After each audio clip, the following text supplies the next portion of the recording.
Pandemia ndaj virusit korona ka bërë pra që edhe në vendin tonë të mos ketë lëvizje të lirë qoftë të qytetarëve, po ashtu edhe të mjeteve transportuese. Mirë po para disa ditësh, konkretisht me 18, u dha lajmi i mirë se do të filloj transporti urban dhe ai ndërurban. Ndonë se vendimi u shty në fakt për një ditë, nga data 19, të gjitha mediat u informuan pra se transporti ka filluar.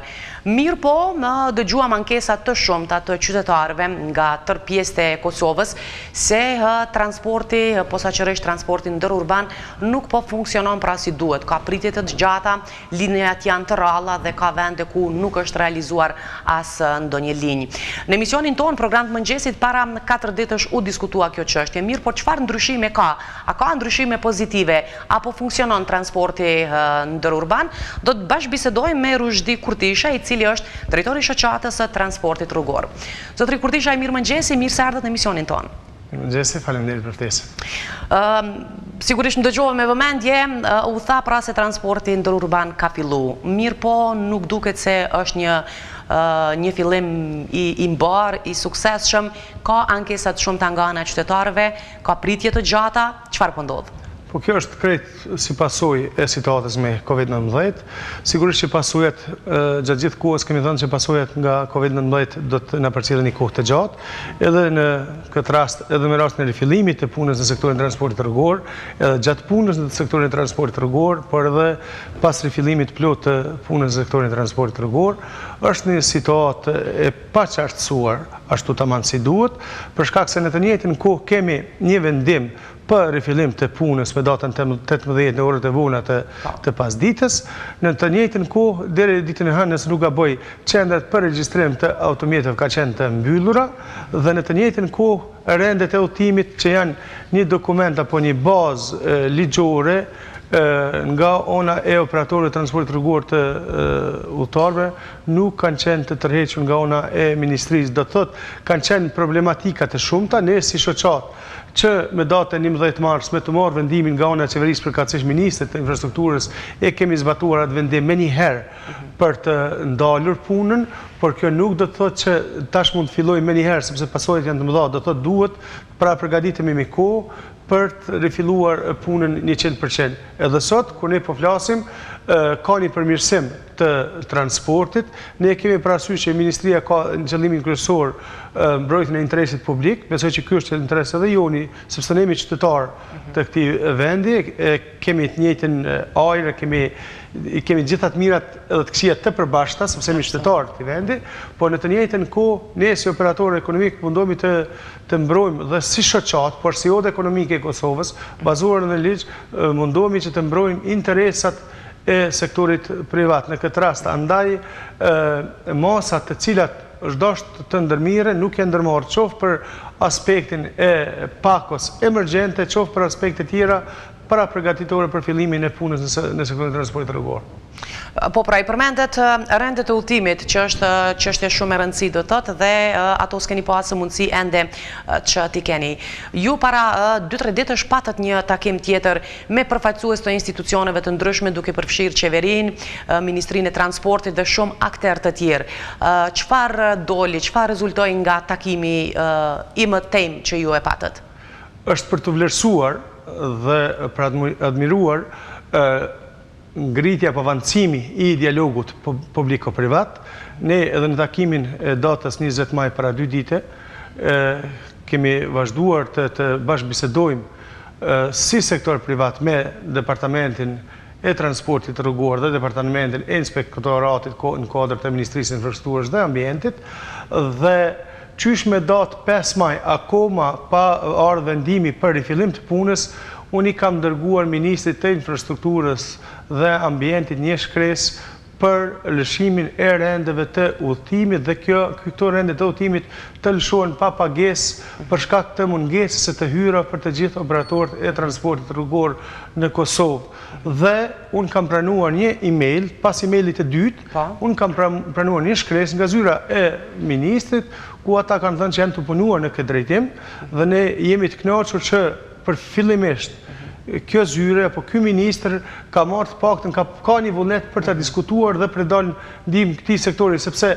secili operator për ta pajisur me rend të udhëtimit bazuar në ligjin 04 L179 në 14 15 17 ku diun, do thotë ne duhet që të aplikojmë me kohë. Çështja e rendeve të udhëtimit ka skaduar në muajin shkurt, gjatë kohës së pandemisë ne nuk kemi mundur të funksionojmë. Edhe pse duhet të kemi qartë, Ministria e Infrastrukturës, Departamenti i Transportit rrugor dhe gjatë gjithë kohës së pandemisë kanë qenë duke punuar, gjithë ata zyrtarë duhet t'i falenderoj edhe publikisht sepse kanë qenë afër transportuesve për të plotësuar dokumentacionin e nevojshëm, por akoma nuk kemi një vendim nga ana e ministrit që do duhet t'i përgjigjej, unë mendoj pozitivisht, kërkesës së operatorëve dhe shoqates, por edhe odës ekonomike të Kosovës, duke avancuar dhe me tutje këtë dialog publiko-privat, me të vetmin qëllim që t'ju mundësohet operatorëve me pajisjen e rendeve të udhëtimit pa pagesë, sepse është një periudhë gjatë kur operatorët e transportit publik të udhëtarëve nuk kanë të hyra dhe nuk kanë se ku të marrin të hyra për të paguar ato shuma të taksa për Ministrinë e Infrastrukturës për të pajisur me rend të udhëtimit. Transportuesit si kanë vepruar këto ditë me qenë se transporti ndërurban, ndonë se tani do të flasim për detaje, pra se sa shpesh po bëhen lëvizje dhe në çfarë destinacione. Po udhtojnë pak këto rendet apo po udhtojnë vetëm ata të cilët ende kanë nuk ju ka kalu skadenca e rendeve? Skadenca ka qenë për të gjithë, për të gjithë e njëjtë, por zakonisht bazë të praktikave të mëhershme do thotë derisa Ministria ka lëshuar rendet e reja të vazhdimin e rendeve të reja të udhëtimit, gjithë operatorët kanë vazhduar punën me rendet e vjetra. Kjo nuk është shumë problem, kjo pjesa e funksionimit. Kjo është pika e parë të cilën ju e keni potencuar praktikisht. E kemi potencuar sepse ne kemi dashur që të pajismi me dokumentacion, tamam si duhet, duke pas parasysh pasojat e COVID-19. Shumë operatorë tashmë janë buzë falimentimit për shkak të pamundësisë së tyre financiare, ka pasur tensione të ngritura në mbledhjen e datës 20 maj nuk i mohoj ato gjëra, por shoqata në kuadër të odës ekonomike ka treguar pjekuri, maturi, ka gjetë mekanizma, është unifikuar dhe tashmë kjo çështje takon të skaluar. Po, megjithatë po i bie që ata të cilët nuk i kanë rendet, që po i bie të gjithë transportuesit, momentalisht janë duke funksionu ilegalisht i bie, por unë nuk dua të them që janë të funksionuar ilegalisht, ne si shoqat kemi adresuar edhe një shkresë te ministri duke përgjigjur në vendimin e tij dhe duke i treguar që jemi të gatshëm që edhe ne si operatorë të marrim përgjegjësitë tona për të qenë afër qytetarëve në këto ditë të vështira, por janë disa problematika në vete, sepse në atë vendim, përveç se është të kufizuar edhe çështja e shfrytëzimit të kapacitetit të autobusit në 50%, janë edhe disa shpenzime shtesë që dalin me rastin e dezinfektimit të autobusëve, do të thotë pas çdo udhëtimi duhet të dezinfektohet autobusi, dhe kjo nuk është të përcaktuar se si do të bëhet, sepse nëse ne për çdo udhëtim duhet ta bëjmë dezinfektimin e autobusit, atëherë krijohen të shpenzime shtesë. Nga ti marrin bizneset këto të hyra, sepse po flasim këto shpenzime janë në bazë ditore. Nëse një autobus në çmimin më të lirë të mundshëm do të kushtonte 15 euro dezinfektimi për çdo udhëtim, nëse ai autobus brenda ditës do të kishte 5 udhëtime, atëherë kjo i bie 75 euro në ditë vetëm shpenzime të dezinfektimit. Në të njëjtën kohë kemi kohën e kufizuar të lirisë së lëvizjes, që është problem vete, problem shumë i madh në vete. Ka ti merr biznesi këto të hyra. Do të thotë po flasim në aspektin praktik të funksionimit. Mos të thojmë që mos të ketë një mendim edhe nga qytetarët, edhe nga institucionet. Unë shpresoj që kimas pak i duhet të mendohet në këtë pjesë që bizneset janë në kuptimin e oligarkë, këshyrin vetëm të pasurohen këtë mënyrë. Ne nuk jemi duke kërkuar një gjë të tillë, absolut ne jemi duke punuar në vazhdimsi me institucionet për të avancuar me tutje këtë dialog me vetmin qëllim që të munden të mbijetojnë operatorët e transportit rrugor. Kur një biznes është buzë falimentimit, ai nuk zgjedh më metodë dhe mjete për të mbijetuar. Dhe shpesh herë ka dhe revoltime edhe të bizneset të caktuara. Në këtë rast ka pas disa tentativa nga disa antarë që të qesin poshtë punën e shoqatës dhe të odës ekonomike në përgjithësi, apo me thonë ma qartë ndoshta ka pas një lloj tentative për të politizuar edhe shoqatën, por ne jemi shumë të vendosur të vazhdojmë tutje me të vetmin qëllim që të mbrojmë interesat të gjithë operatorëve që janë në kuadër të odës ekonomike dhe shoqatës sigurisht. Po pra, qëllimi juj kryesor me që i përmendet pra se si keni funksionuar deri tash dhe sa më shtrenjtë tani do të kushtoj kur duhet bërë dhe dezinfektimet autobusëve, kur punoni me gjysmë kapaciteti, gjë të cilën natyrisht duhet ta respektoni edhe ju dhe qytetarët, sepse kjo bëhet për shëndetin ton të përgjithshëm, për cilin duhet kujdesemi. Megjithatë dalin shpenzime të tjera. Kjo është edhe arsyeja që ju keni kërkuar subvencione nga qeveria.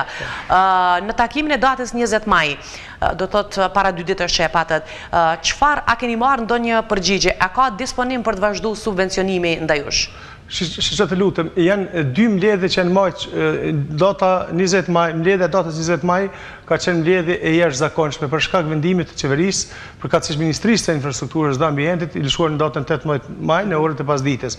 Pra, ne me datën 15 maj, Këshilli Drejtues i Shoqatës ka pasur një mbledhje të vetën për të adresuar çështjet rreth subvencionimit të transportit, rreth rendeve të udhëtimit, sepse këto kërkesa tashmë janë dërguar. Me datën 15 maj, ne si shoqatë kemi dërguar dhe një shkresë tjetër ku kemi kërkuar te Ministri i Infrastrukturës para se të lëshoj vendimin për të rifilluar punën në sektorin e transportit rrugor, të ketë parasysh 2 çështje themelore. Cilat janë ato? E para, rend e udhëtimit që u potencua të jepen pa pagesë, dhe e dyta që ka të bëjë me subvencionimin e transportit rrugor bazuar në ligjin 04L179 përkatësisht pikën 4 të nenit 17. Dhe duke pas parasysh situatën e vështirë ekonomike, financiare, mungesën e të hyrav, situatën e vështirë në aspektin teknik dhe operacional, ne kemi kërkuar që Ministria e Infrastrukturës, si që parashef ky legjislacion, të merr një vendim apo një ta rregulloj këtë çështje me legjislacion sekondar, me një udhëzim administrativ dhe të caktoj kriteret për të paguar apo për të subvencionuar transportin rrugor, sepse është kompetencë direkte e Ministrisë së Infrastrukturës. Nuk është kompetencë kjo dhe Ministrisë së Ekonomisë dhe Financave, sepse ne ftuam në këtë bisedë edhe përfaqësuesit e Ministrisë, të cilët ishin para 4 ditësh keni qenë së bashku në studio, mirë pata na thanë se nga ana jonë gjithçka ka qenë përkrahja dhe puna jonë ka shkuar deri në fund. Vazhdon kompetencë Ministria e Financave dhe e Ekonomisë. Shiqoni, këto gjëne janë të precizume me ligj, unë nuk duhet flas më tepër, sepse nëse kjo është pjesë e financa, do të lidhet me Ministrinë e Financave dhe transfereve, atëherë ndoshta Ministria e Infrastrukturës dhe Ambientit duhet ta procedoj me tutje këtë kërkesë, ose në thot neve që kjo nuk është kompetencë jone, por bazuar në nenin 17.4, kjo çështje është e rregulluar. Bile aty thuhet për transportin, për subvencionimin e transportit ndërurban është kompetencë e Ministrisë që të nxjerrë akte në ligjore apo vendime për të subvencionuar transportin rrugor, qoftë ndërurban, qoftë transport të veçantë dhe transporte tjera. Ndërkaq, kur flasim për transportin urban e periferik dhe urban, është kompetencë e komuna, përkatësisht e kryetarit të komunës, që të nxjerrë një udhëzim apo një vendim se si do të procedohet më tutje kjo çështje. Po, atëherë çfarë përgjigje keni marrë ju nga Ministria e Infrastrukturës? Unë po shpresoj që, thash edhe më herët, po e potencoj prapë. Unë besoj, duke menduar dhe duke punuar bashkë me Ministrinë, që Ministri Abdi Gjiku do të përgjigjet pozitiv në këtë pjesën e parë, që kjo është thuja emergjente, për rendet e udhëtimit, që ti lëshoj rendet e udhëtimit pa pagesë për gjithë operatorët, sepse kjo është themelore. E dyta, te çështja e subvencionimit, prap është një kompetencë ligjore për Ministrinë e Infrastrukturës dhe Ambientit, por nëse kjo nuk është e mundur, atëherë të bartet në qeveri apo të bartet në pakon eri me këmbjes ekonomike, sepse transporti rrugor në Kosovë, transporti rrugor me autobus është një nyje kryesore, qoftë për lëvizjen e qytetarëve, qoftë për zhvillimin ekonomik, qoftë për zhvillimin e punësisë apo për rigjenerimin e vendeve të reja të punës, sepse nuk kemi një sistem tjetër të organizuar të transportit siç është në vendet e rajonit apo të Evropës. Andaj nuk mund të flasim këtu për një zhvillim ekonomik, për një situatë ndryshe pas pandemisë, pa ndihmën direkte të shtetit në sektorin e transportit rrugor. Kur prisni se do të merrni përgjigjen? Natyrisht ju uroni të merrni përgjigjen pozitive, por megjithatë kur e prisni përgjigjen sepse qytetarët duhet të udhtojnë dhe është koha kur është lejuar në fakt transporti urban dhe interurban, mirë po nuk po funksionon arsyet po i dim të cilat po i sqaronin vazhdimsi. Edhe me tutje, ne si shoqat jemi të akortuar që jemi të unifikuar e para, kjo është shumë e rëndësishme. Dhe nga të gjitha qendrat e Kosovës, transporti është duke u zhvilluar për të dalë në ndihmë qytetarëve. Është duke u zhvilluar? Është duke u zhvilluar. Si po zhvilluar? Ndalemi këtu pak, po i përmendim qytetet kryesore. Çfarë kohe të lëvizjev kanë pas autobuset dhe çfarë tash janë duke bërë në këto 2-3 ditë? Në rendet e udhëtimit. Po e marrim Prishtinë Podujev. Relacioni dhe më pas flasim edhe për relacionet e tjera duke shku në ato që janë më gjata. Unë me thënë drejtin dje kam pas kontakt me përfaqësuesin e shoqatës që vjen nga Podujeva dhe ai ka qenë bashkë bisedim me operatorët bazuar në shkresën apo vendimin e shoqatës që kemi marrë në Këshill Drejtues që të dëgjej operatorët të cilët i kanë kushtet e plotësuara, pra që kanë deri tash nuk ka fillu. Deri sot jo. Të paktën deri dje jo, nëse nuk gaboj. Jo, edhe unë kam informacione që nuk ka pas. Do thotë, ne me datën 19 disa kanë fillu punën. Me datën 20 është tu numri i nisjeve, por ka filluar edhe shtimi dhe numri i udhëtarëve. Me datën 21 kemi një situatë tjetër. Sot do të kemi një situatë tjetër. Unë mendoj që edhe Podujeva do të ketë lëvizje 3-4 herë të paktën ditë për të plotësuar kërkesën e qytetarëve. Ne nuk duam t'i bllokojmë qytetarët në asnjë moment. Ne jemi të qytetarëve dhe jemi për qytetarët. Por ne mundohemi që këtë pjesën tjetër të plotësohet në aspektin ligjor, po edhe në aspektin ekonomik, sepse është e pamundur të shkohet gjatë me këtë situatë. Unë mendoj që nuk jam doktor, nuk i përkas atij sektori, por duke parë situatën e terren, unë mendoj që institucionet përgjegjëse duhet të rishikojnë situatën dhe unë mendoj që duhet kemi një ndryshim të kohës së lëvizjes apo lirisë së lëvizjes për qytetarët. Që po e shpresojmë këtë sepse situata po vrej që është duke është problemi kryesor, nuk mund t'i thuhet operatorit transportit rrugor, dil mbaj regjimin e linjave 100%, në të njëjtën kohë të kufizohen qytetarët për të lëvizur. Qytetarët janë ata të cilët po lëvizin shumë pak, apo në qoftë se i marrim linjat e gjata Prishtinë, Pej, Prizren apo Gjakov, nëse 2 orë ka mundësi gjatë lëvizjes, një qytetar mund ta bëjë një lëvizje të tillë dhe kthimin prapa do të mund ta ketë. Nuk është i sigurt. Ai mund të arrestohet. Në orarin e dytë kur e ka, mund të arrestohet apo duhet të qëndrojë në vendin 24 orë për ta pritur nesërmën. Po, kjo është problematika kryesore e nderuar. Këtu është edhe për atë arsye po dua mirë kuptim nga qytetarët, por edhe nga ministria. Duam të avancojmë këtë dialog me të vetmin qëllim që mos t'i zhytim operatorët edhe me tutje në krizë, sepse kriza, në këtë rast, mungesa e qytetarëve për të udhëtuar për shkak të kufizimeve e thellon krizën financiare dhe teknike operacionale për operatorët. Andaj, unë kam ndjekur me vëmendje mbrëmë edhe një deklarim të kryetarit të Prishtinës, ne jemi dëshmitarë që po i shohim edhe drejt për drejt nga mediat, që sidomos e orët e mbrëmjes nuk është duke u respektuar në tërësi orari lëvizjes, në bazë dhe numrit të parafundit të letërnjoftimave, siç po jep pozime i KSHP-ja apo Ministria e Shëndetësisë, pa dashur hyjnë atë pjesë, tu e pas situatën, tu e mbrojtë edhe interesin e operatorëve transportit rrugor, unë mendoj që duhet kemi hapa më të shpejt në këtë drejtim, të vetmin qëllim që të bëhet ndryshim sa i përket kohës së lëvizjes së qytetarëve. Po, megjithatë në qoftë se do të ketë lirim të lëvizjeve, prapë duhet vazhdu me masa mbrojtëse, me kapacitete më të zvogluara, duhet përdoret gjysma autobusit, 50% që i pjesa tjetër jo. A tregon kjo që do të detyroheni, do të obligoheni që të ngrisni çmimet dhe nëse ndodh një gjë e tillë, çfarë barret do të jetë kjo për qytetarët të cilët e dim se edhe ata janë të dëmtuar duke humbur shumë vende të punës, edhe ata të cilët kanë punuar duke marrë pagesa më të zvogluara, pra e dim situatën për cilën kemi kaluar. Ne ka që 2 muaj si odë ekonomike, por edhe si shoqat që kemi ngritur këto çështje, ne jemi duke munduar të bëjmë maksimumin për të mos dëmtuar qytetarët me ngritjet e çmimeve. Sepse në përgjithësi të rasteve fundi bie qytetarët dëmton. Në të gjitha rastet, kur nuk ka zgjidhje tjera, opsioni fundit mbetet dëmtimi që apo barra që e bardh vetë qytetari.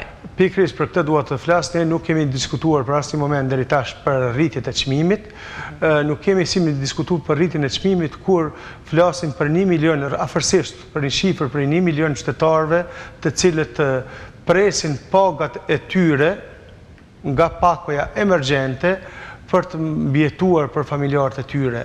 Do të thotë paga sociale që unë e quaj prej 170 euro nuk përmbush as përse afërmi nevojën e qytetarëve apo familjarëve të tyre të punësuar, qytetarëve të cilët janë të punësuar në sektorin privat, për shkak të pamundësisë për të zhvilluar aktivitetin bizneset, ata qytetarë tashmë janë në mëshirën e fatit. Do të thotë, në këtë periudhë, shoqata transportit rrugor të udhëtarëve ka një vëmendje të veçantë dhe për këtë arsye ne akoma jemi duke punuar dhe këto ditë me humbje të mëdha për shkak të mungesës së qytetarëve për televizor. Apo vret një shtim i qytetarëve, sepse jemi nga fundi i bisedës, apo vret nga dita në ditë se ka, sepse dhe informacioni tek qytetarët ka qenë që nuk po funksionojnë linjat, janë tepër rrallë dhe s'kan pas mundësi si dalin dhe nëse kanë pas për të punuar dashur me gjetë alternativat të tjera. Ne duhet të kthehemi nga dalë në normalitet. Për të kthyer në normalitet duhet që ne të fillojmë punën, sepse ka qenë vendim i Këshillit drejtues kjo, dhe ne po vrejmë në paktën bazë bisedave që kam bërë unë me disa kolegë, numri i udhëtarëve fillon të rritet, por nuk është numri i përafërt ai që do të mundson të paktën mbolimin e shpenzimeve. Të gjithë operatorët që sot dje, nga data 19, janë duke funksionuar në transportin ndërurban, sidomos nga qendrat e larta, qoftë Peja, qoftë Prizreni, qoftë Gjakova. Apo funksionojnë këto qendra? Po, janë të funksionuar. Të gjitha qendrat. Sa shpesh? Mendoj që mëngjesi ndoshta i kanë nga 2-3 udhëtime për të mundsuar qytetarëve për të ardhur në punë dhe do thotë pas ditja orari rreth 4 sigurisht është. Janë 2-3, do thotë po flas për Peje, nëse nuk gaboj janë 3-4 nisin nga Peja. Pra në mëngjes, dikur në ora duke filluar nga ora 6 të mëngjesit, rreth orës 8 nëse nuk gaboj, rreth orës 12 në orët e pasdites. Njëjtë është edhe Prizreni. Prizreni ka një numër më të madh të udhëtimeve dhe operimeve drejt Prishtinës, por janë edhe nga qendra tjera, qoftë Gjakova, nëse nuk gaboj janë mbajtur 3-4 lëvizje, kemi edhe Gjilanin, kemi edhe Ferizajin, kështu që ne po punojmë vazhdimsi për të dalë në ndihmë qytetarëve, por në të njëjtën kohë unë si kryetari i shoqatës nuk mund t'i them asnjë operatori ekonomik del t'i punon sepse duhet mbulon shpenzimet dhe ky është problemi kryesor. Apo punojnë këta operator me humbje këto ditë? Ju thash, po e përsëris, të gjitha udhëtimet që janë duke realizuar në këtë kohë, do thotë që nga data 19 maj, të gjithë operatorët janë duke punuar me humbje të mëdha. Sepse përveç mungesës së udhëtarëve, se pa marrë parasysh që është 50% që i shfrytëzimit të kapacitetit, është edhe një problem tjetër. Cili është problemi tjetër? Kjo pjesa e dezinfektimit të autobusëve. Që u përmend se kushton shumë. Pagesat të cilat bën për stacionet e autobusëve. A është duke u bërë atëherë dezinfektimi i autobusëve? Po, është u bë. Realisht operatorët kanë qenë shumë të përgjegjshëm. Me të marrë vendimin nga data 14 mars, gjithë operatorët kanë bërë dezinfektimin e autobusëve. Pra, nuk flitet për mos dezinfektim të autobusëve. Këto janë shpenzime shtesë. Të cilat po i bartin vetë ata? Po i bartin vetë ata, në përgjithësi të tyre. Unë ndjen mëngjes kam dërguar edhe një shkresë në stacion të autobusëve. Unë dua të falenderoj edhe stacioni autobusëve në Prishtinë për mirëkuptim, dua të falenderoj edhe aksionarin, përkatësisht komunën e Prishtinës, bordin, të cilët kanë qenë shumë aktiv. Prej se ekziston kjo shoqatë është hera e dy që ne punën shkruajmë 2 memorandume të bashkëpunimit. Pra, në vitin 2018 apo 2019 kemi pas një memorandum të bashkëpunimit mes shoqatës e transportit rrugor në kuadër të odës ekonomike dhe stacionit të autobusëve. Ndërkaq, edhe në këtë vit ne kemi nënshkruar edhe një memorandum bashkëpunimi apo një marrëveshje bashkëpunimi në mes të shoqatës dhe stacionit të autobusëve, duke u bazuar në këto 2 memorandume dhe qëllimin më të mirë të avancimit të dialogut qoftë publiko-privat, qoftë dialogut privat mes bizneseve, unë konsideroj që shkresën që unë kam dërguar në stacion të autobusëve të marrin përgjigje pozitive që ka të bëj me atë së stacioni autobusëve. Lirim të pagesës? Lirim të tarifës së pagesës për gjithë autobusët deri në heqjen e lirisë së lëvizjes për qytetarët. Dhe dyta ka të bëjë që me qenë se komuna e Prishtinës e ka të kontraktuar operatorin për dezinfektim të ndërmarrjeve publike, ai operator gjatë qëndrimit të autobusëve në peronet, për ka që një stacion e autobusëve të bëjë të mundur edhe dezinfektimin e autobusëve, pa pagesë që t'ju dilet në ndihmë operatorëve, sepse edhe ne jemi duke dhënë mundin kontributin. Kur prisni përgjigjet? Unë po besoj që kjo çështje do të rregullohet brenda këtyre ditëve. Mira, atëherë po na mbetet që të kemi lirim të masave, ku po shpresojmë sepse po e vrem se dita ditës po bie numri sot do të 24 orësh i fundit ishte vetëm me një person të infektuar dhe me 13, nëse zgaboj 13 ishin të shëruar dhe gjendja t'i kthehet normalitetit e të funksionojmë ashtu siç duhet. Edhe ne lutemi, ne po punojmë në atë drejtim, unë mendoj që duhet rishikuar çështja e masave kufizuese, jo vetëm për lëvizjen e lirë qytetare, por edhe për restorantet, për shembull sepse këtu nuk po flas vetëm për 500 ndërmarrje të sektorit privat në transportin rrugor, nuk po flas për 10.000 të punësuar direkt në këtë sektor, nuk po flas vetëm për 2.000 autobus, po flas edhe ndërlidhen me sektorin transportit rrugor dhe të turizmit. Ne sot për sot janë mundësi të shumta po e zëm në aspektin e turizmit. Po flasim për zonat turistike, destinacionet turistike, qoftë pjesën e Vërmicës në Prizren, kur qytetarët pas një depresionit madh kanë më së shumti nevojë që dalin në ambient të hapur. Në ato vende për shembull ku ka mundësi të mbahet distanca sociale, kur ka një obor, themi, që mund të vendosin tavolina jashtë, pse mos lejohen të punojnë hotelet, pse mos lejohen të punojnë në restorantet, gastronomia. Është jetike sot për sot që të rikthehemi ngadalë. Edhe turizmit janë 35.000 të punësuar në sektorin privat në fushën e turizmit që ndërlidhet e transporti. Andaj, secili biznes ndërlidhet në vete dhe 10 apo 20 biznese të tjera natyrisht. Po pikërisht, sepse kemi një ndërlidhje të kësaj fushë, po flas për 35.000 të punësuar në këtë sektor dhe nëse matutje këto biznese vazhdojnë të jenë të mbyllur, atëherë rrezikojmë të kemi edhe një çështje tjetër shumë delikate para nesh, pra do të kemi patjetër kjo do të prodhojë një krizë sociale. Kriza sociale dim ku na çon. Andaj është e pamundur që matutjet vazhdohet në këtë mënyrë. Unë mendoj që ne duhet hapemi në këtë drejtim.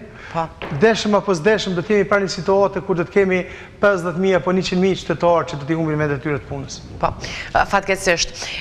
Një qershori shumë shpejt po ofrohet, kur sigurisht se do të ketë ndrim të masave, ku po shpresojmë që do të ketë lirime të tjera. Mirë, por nëse gjendja shkon duke u përmirësuar dhe vrem një gjë të tillë, nuk do të thotë që kjo mund të ndodhe edhe më herët. Megjithatë, janë kompetentë ata të cilët do të i japin vendimet e tyre. Ne të falenderojmë që ishit prezent dhe urojmë që të funksiononi sa më mirë, urojmë që të jeni në shërbim të qytetarëve të cilët kanë nevojë që të mos humbin edhe ata që janë vend të tyre të punës dhe që juve t'ju plotësohen kërkesat të ndihmoheni nga organet gjegjëse. Faleminderit shumë për ftesën tuaj. Unë uroj që para një qershorit përveç në transportin ndërurban, uroj që ne si shoqatë dhe si operator të kemi mundësi të lëvizim edhe drejt Shqipërisë për turizëm. Shojmë, edhe kjo çështje do të është çështje e hapjes së kufive, ku në vazhdimsi jemi në pritje, kështu që nuk mund të flasim diçka pa u marrë vendimet e tjera. Ne po shpresojmë, sepse kemi deklarimin e 2 kryeministra, shpresojmë që kjo ndodhet sa më shpejt brenda muajit maj, kështu që nga fillimi i qershorit veç të fillojnë udhëtimet drejt Shqipërisë, jemi të përgatitur, është kërkesë e qytetarëve nga 2 anë të kufirit, pse kjo mos bëhet. Unë mendoj që pandemia nuk duhet të na ndajë ne shqiptarëve. Po, faleminderit edhe një herë, suksese tutje.